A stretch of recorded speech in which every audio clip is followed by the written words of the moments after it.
Hi friends, rock star Sangeetha சேனலில் இன்றைக்கி நம்ம மஷ்ரூம் உப்பு கறி செய்ய போகிறோம். எப்படின்னு பார்க்கலாமா? அதுக்கு தேவையான ரெசிபிஸ்: 2 இலை, 2 பட்டை, 2 பட்டை, அதுக்கப்புறம் 4 லவங்கம், அதுக்கப்புறம் பார்த்திங்கன்னா மிளகா வத்தை, ஒரு 10 மிளகா வத்தை. இதை உடச்சி எடுத்துக்கோங்க. உள்ளே இருக்க விதையெல்லாம் எடுத்து போட்டுருங்க. ஒரு 10 மிளகா வத்தை. ஏன்னா காரத்துக்கு இந்த மிளகா வத்தை மட்டும்தான், வேறு எதுவும் நம்ம சேர்க்க மாட்டோம்.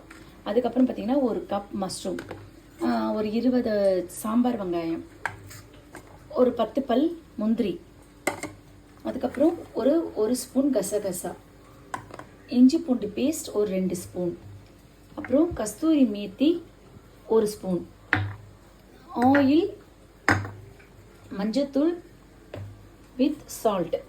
இதுதான் நம்ம செய்ய போகிற ரெசிபிக்கு தேவையான பொருட்கள். இதுக்கப்புறம் நம்ம என்ன அரைக்கிறோம், எப்படி செய்யணுன்றதை பார்க்கலாம். பார்த்திங்கன்னா இப்போ நம்ம பாத்திரத்தில் ஆயில் விடணும். ஆயில் பார்த்திங்கன்னா நான் எப்படி ஆயில் விடுறேன், நீங்கள் ஒரு 3 ஸ்பூன் ஆயில் போட்டுக்கோங்க, கரெக்டாக இருக்கும். இப்போது ஆயில் கொஞ்சம் ஹீட் ஆனதுக்கப்புறமா நம்ம வச்சுருந்தோம் இல்லைங்களா, பட்டை, லவங்கம், அது எல்லாமே போடணும்.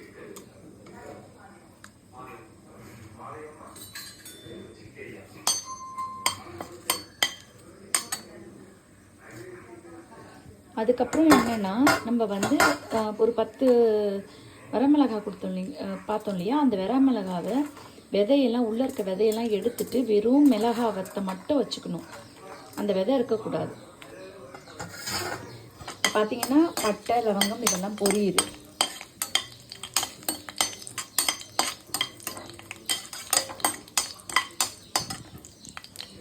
இது பொரிஞ்சதுக்கப்புறம் நம்ம ஆனியன் போட்டுடலாம். அந்த சாம்பார் வெங்காயம், நம்ம 20 சாம்பார் வெங்காயம் எடுத்துக்க சொன்னோம் இல்லையா, அதை பொடிசாக கட் பண்ணிக்கணும். பொடிசாக கட் பண்ணி நம்ம போடணும்.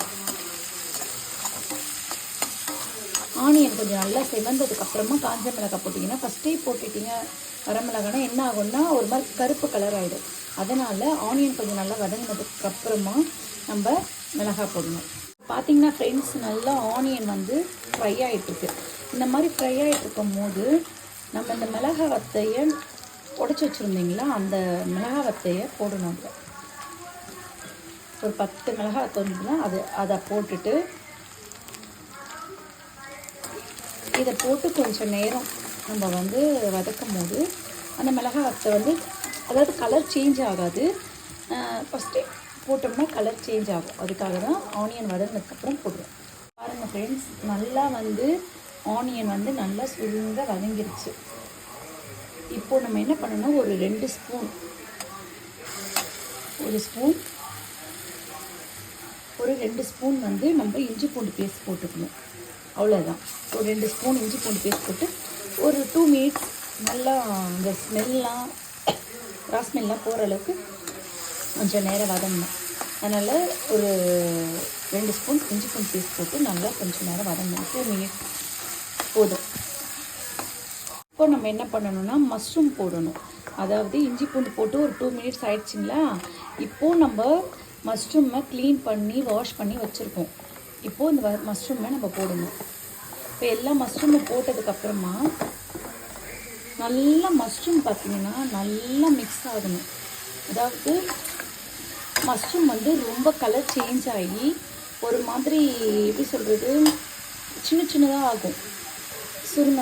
அந்த அளவுக்கு நம்ம நல்லா மஷ்ரூமை வதக்கணும்.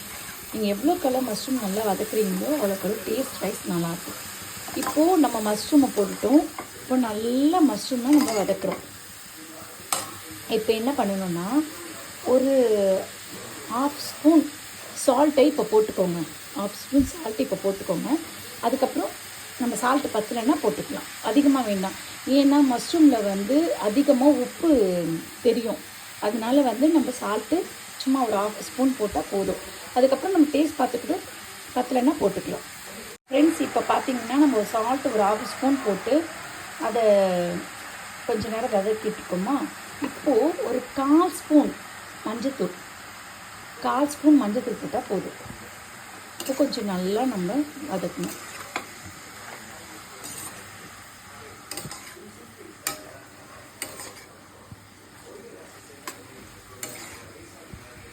பாருங்கள் ஃப்ரெண்ட்ஸ், எவ்வளோ தண்ணி வருது பாருங்கள்.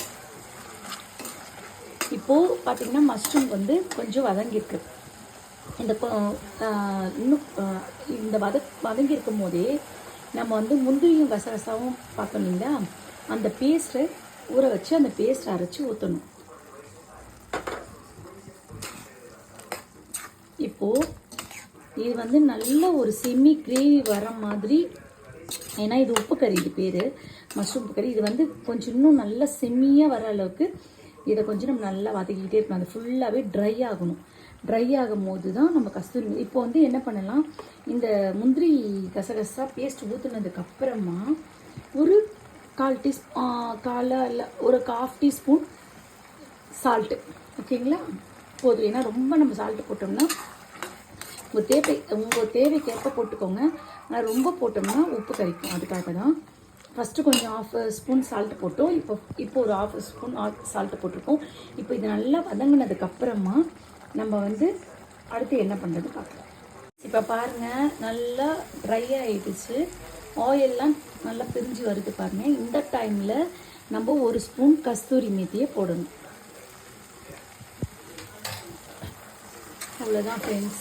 கஸ்தூரி மேத்தி போட்டுட்டு நம்ம நல்லா கொஞ்சம் கிளறி விட்டால் போதும். இது வந்து நீங்கள் சிக்கன்லேயும் செய்யலாம் ஃப்ரெண்ட்ஸ், ரொம்ப சூப்பராக இருக்கும்.